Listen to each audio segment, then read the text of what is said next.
There is a new joint in town, the Surf Lodge. Stella and Trina arrive for dinner and to meet Joss.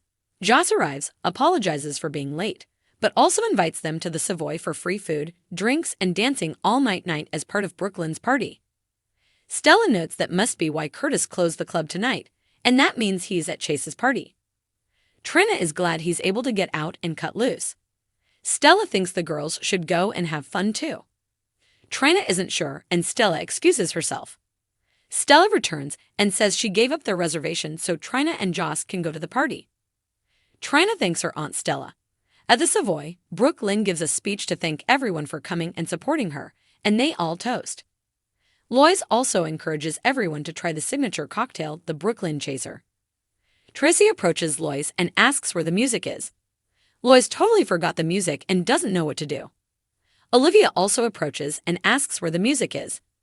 Sasha tells them the music just arrived as Spinelli walks in with his computer. Lois hopes he's also not the stripper. Brook Lynn catches up with Willow, who admits she hasn't been to a party in a long time. Willow tells Brook Lynn that she's happy for her, as she knows firsthand what a great guy Chase is. Brook Lynn thanks her. Maxie thanks Sasha for saving Deception the other day from Lucy. Sasha was happy to help, and it feels good not to be the face of Deception. She asks Maxie how it is going with Blaze. Maxie says she's lovely but hasn't done much for them yet. Maxie asks about Cody and any future bachelorette parties they should be thinking about. Sasha asks the same about her and Spinelli, which Maxie dodges. Maxie sees Spinelli is setting up, and she insists on inspecting his playlist. Sasha joins Brook Lynn and Willow, and they all talk about how great Spinelli and Maxie are together and wish they'd see it. Sasha says they can't fight it forever, and Willow thinks Sasha should know about that. Spinelli gets the show started, and Lois makes a speech to all as the mother of the bride and how proud she is of her daughter. They begin to play various wedding games as Spinelli gets the music going.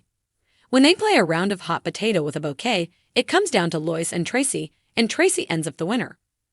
Tracy later confronts Spinelli and hopes he was not instructed to let her win, and he swears he was impartial with the music. She says if she's ever at another event he's DJing at, she better not win in any games. Sasha and Blaze talk about Blaze's new gig, and Sasha tells her to just stick with Maxie and she'll do great. Blaze asks why she left. Sasha says it was time for a change, and she got tired of what people thought about her looks, which she as a star must get. Blaze does. Spinelli takes various photos of the guests posing in silly costumes. Kristina bumps into Joss, and they both quickly rush away from one another. Lois and Brook Lynn see Trina and Joss and thank them for coming.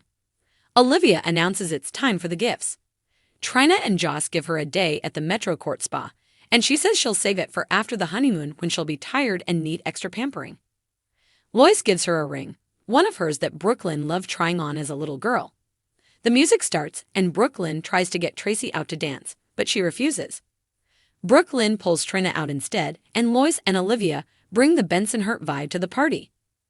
Blaze eventually has to go and tells Kristina she owes her a dance.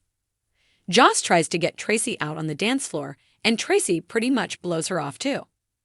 Joss says if her grandma was here, she'd be dancing.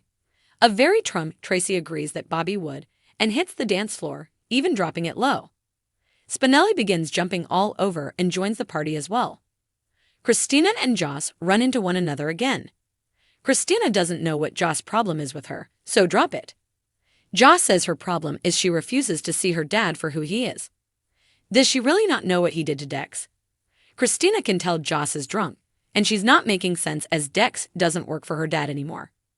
Joss explains that's because of the same reason she and Dex aren't together. Joss informs Kristina that Sonny sent Dex to kill Cyrus, as if beating him almost to death with his bare hands wasn't bad enough. She tells Kristina she may be able to live with that, but she can't.